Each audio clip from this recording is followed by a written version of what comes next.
அனைவருக்கும் வணக்கம் மக்களே. இந்த ஒரு வீடியோவில் நம்ம எதை பற்றி பார்க்க போகிறோம் அப்படின்னா, எல்லாருமே ஆவலுடன் எதிர்பார்த்து கொண்டிருந்த, அதாவது நீண்ட நாள் கழித்து வந்திருக்கக்கூடிய ஒரு அரசு வேலை அப்படின்னு சொல்லலாங்க. எந்த துறை வேலை அப்படின்னு தானே கேட்குறீங்க. எல்லாருமே ஃபோட்டோலேயே தம்ப்நெயிலே டைட்டிலே பார்த்துருப்பீங்க மக்களே. ஆமாங்க, 2025 அதாவது இந்த வருஷத்துக்கான இந்த மாதமே நோட்டிஃபிகேஷன் கொடுத்துருக்குறாங்க. எல்லாரும் எதிர்பார்த்த ரேஷன் கடை வேலைக்கான புதிய நோட்டிஃபிகேஷன் தாங்க, சரிங்களா? ஸோ இந்த ரேஷன் வேலை வாய்ப்பை பொறுத்த வரைக்கும் ஒரு வருஷத்துல கண்டிப்பா ஒரு தடவையாவது நோட்டிஃபிகேஷன் அஃபிஷியலாக ரிலீஸ் பண்ணிடுவாங்க. ஸோ அப்படி பார்க்கும்போது இந்த வருஷத்துக்கான நோட்டிஃபிகேஷன் இந்த மாதமே இன்னைக்கே நமக்கு நோட்டிஃபிகேஷன் கொடுத்துருக்குறாங்க. கிட்டத்தட்ட நமக்கு வந்து 6503 போஸ்டிங் வந்து கொடுத்துருக்குறாங்க, சரிங்களா? ஸோ இந்த போஸ்டிங் வந்து பார்த்தீங்கன்னா விற்பனையாளர் மற்றும் கட்டுனர் இந்த 2 போஸ்டிங்கும் தான் நோட்டிஃபிகேஷன் நமக்கு கொடுத்துருக்குறாங்க, சரிங்களா? இந்த 2 விதமான போஸ்டிங் கொடுத்துருக்காங்க இல்லையா? இந்த 2 விதமான போஸ்டிங்க்கும் மினிமம் நம்ம என்ன படிச்சிருக்கணும், மேக்சிமம் நம்ம என்ன படிச்சிருக்கணும் விண்ணப்பிக்கிறதுக்கு.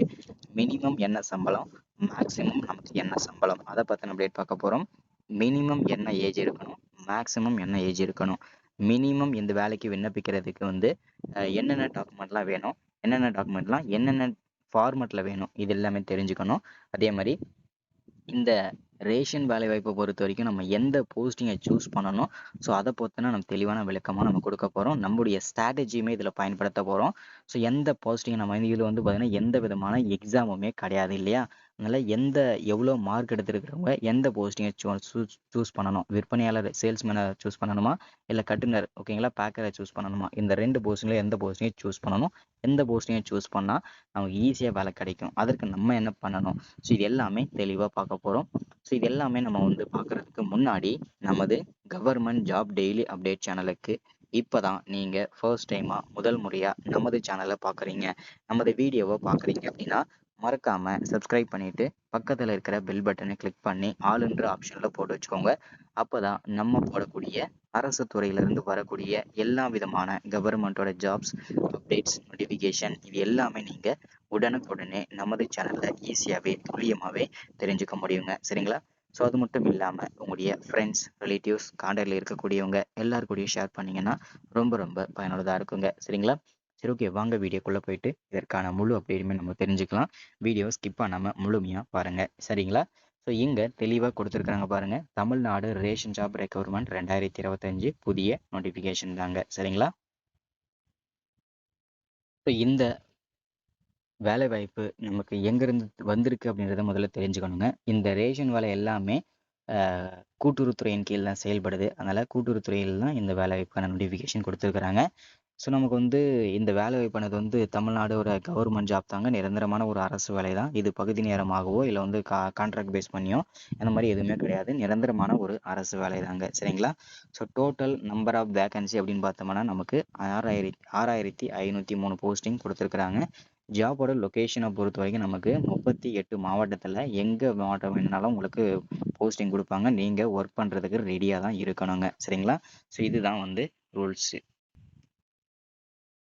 அடுத்ததான் நம்ம பார்க்க போகிறது இந்த ரேஷன் வேலை வாய்ப்பை பொறுத்த வரைக்கும் ஒவ்வொரு மாவட்ட வாரியாக வந்து வேகன்சி பிரித்து கொடுத்துருக்குறாங்க. அதில் ஒவ்வொரு மாவட்ட வாரியாக எவ்வளோ வேகன்சி வந்திருக்கு, அதில் உங்கள் மாவட்டம் எவ்வளோ வேகன்சின்றதை நீங்கள் தெரிஞ்சுக்கணும் இல்லையா? ஸோ அதனால் ஒவ்வொரு மாவட்ட வாரியாக எவ்வளோ வேகன்சி இருக்குன்னு சொல்லிட்டு டிஸ்பிளே பண்ணுறேன், நீங்கள் செக் பண்ணிகிட்டே வாங்க உங்கள் மாவட்டம் எவ்வளோ வந்திருக்குன்றத, சரிங்களா? ஃபர்ஸ்ட்டு வந்து அரியலூர் மாவட்டத்துக்கு 75 வேகன்சி, அதே மாதிரி செங்கல்பட்டுக்கு 178 vacancy, Chennai 344 vacancy, Coimbatore 233 vacancy, Cuddalore வந்து 245 vacancy, Dharmapuri 98 vacancy, Dindigul 312 vacancy, ஈரோடுக்கு 243 vacancy, Kallakurichi 116 vacancy, Kanchipuram 274 vacancy, Kanyakumari 134 vacancy, கரூருக்கு 90 vacancy, Krishnagiri 146 vacancy, Madurai 163 vacancy, Nagapattinam 98 vacancy, நாமக்கலுக்கு 200 vacancy, Nilgiri 67 vacancy, Perambalur 58 vacancy, Pudukkottai 135 vacancy, Ramanathapuram 114 vacancy, ராணிப்பேட்டைக்கு 118 வேகன்சி, சேலமுக்கு 276 வேகன்சி, சிவகங்கை வந்து 103 வேகன்சி, தென்காசிக்கு வந்து 83 வேகன்சி, தஞ்சாவூர் 200 வேகன்சி, ஸோ அடுத்ததான் வந்து தேனி மாவட்டத்துக்கு 85 vacancy, Thoothukudi 141 vacancy, Tiruchirappalli 231 vacancy, Tirunelveli 98 vacancy, Tirupattur 75 vacancy, Tiruppur 240 vacancy, Tiruvallur 237 vacancy, Tiruvannamalai 376 vacancy, Tiruvarur 182 vacancy, Vellore 168 vacancy, Villupuram 244 vacancy, Virudhunagar 164 vacancy, Mayiladuthurai 150 vacancy, டோட்டலா நமக்கு 6503 வேகன்சி கொடுத்துருக்குறாங்க. சரிங்களா? அடுத்ததா என்னென்ன போஸ்டிங்கு நமக்கு கொடுத்துருக்காங்க அப்படின்னா, சேல்ஸ்மேன் மற்றும் பேக்கர், விற்பனையாளர் மற்றும் கட்டுனர், இந்த 2 போஸ்டிங்காக தான் நமக்கு நோட்டிஃபிகேஷன் வந்திருக்குது. மினிமம் நம்ம வந்து என்ன படிச்சிருக்கணும், மேக்ஸிமம் என்ன படிச்சிருக்கணும் அப்படின்னா, சேல்ஸ்மேனுக்கு நீங்கள் விண்ணப்பிக்கிறதா இருந்தது அப்படின்னா, விற்பனையாளருக்கு நீங்கள் விண்ணப்பிக்கணும் அப்படின்னா மினிமம் நீங்கள் 12ஆம் வகுப்பு படித்து பாஸ் பண்ணியிருக்கணுங்க. பேக்கருக்கு நீங்கள் விண்ணப்பிக்கிறதா இருந்ததுன்னா 10ஆம் வகுப்பு படித்து பாஸ் பண்ணியிருக்கணுங்க. அதற்கு மேலே வந்து degree, diploma, IT, UG, PG, master degree, any degree நீங்கள் முடிச்சிருந்தாலுமே நீங்கள் இந்த வேலைவாய்ப்புக்கு எலிஜிபிள் தாங்க. சரிங்களா?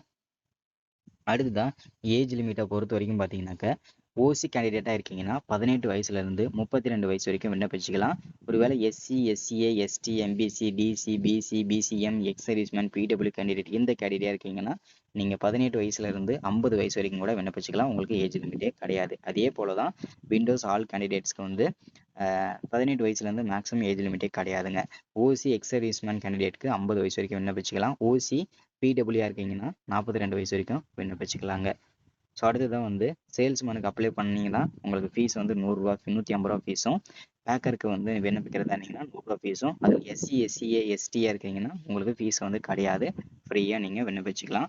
செலெக்ஷன் ப்ராசஸ் வந்து ஷார்ட் லிஸ்ட்டு ஒன்லி இன்டர்வியூ, உங்கள் மார்க்கை வச்சு தான் இதில் வந்து செலக்ட் பண்ண போகிறாங்க. அதனால் எந்த விதமான எக்ஸாமும் கிடையாது, ஈஸியாகவே நீங்கள் விண்ணப்பிச்சுக்கலாம். சரிங்களா?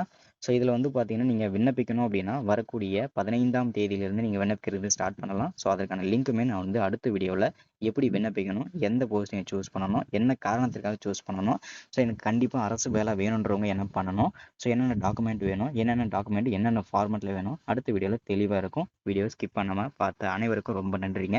ஒன்ஸ் அகேன் நமது கவர்மெண்ட் ஜாப் டெய்லி அப்டேட் சேனலை சப்ஸ்கிரைப் பண்ணாமல் பார்த்துட்டு இருக்கீங்க அப்படின்னா மறக்காமல் சப்ஸ்கிரைப் பண்ணிடுங்க, லைக் பண்ணுங்கள், ஷேர் பண்ணுங்கள். தேங்க்யூ.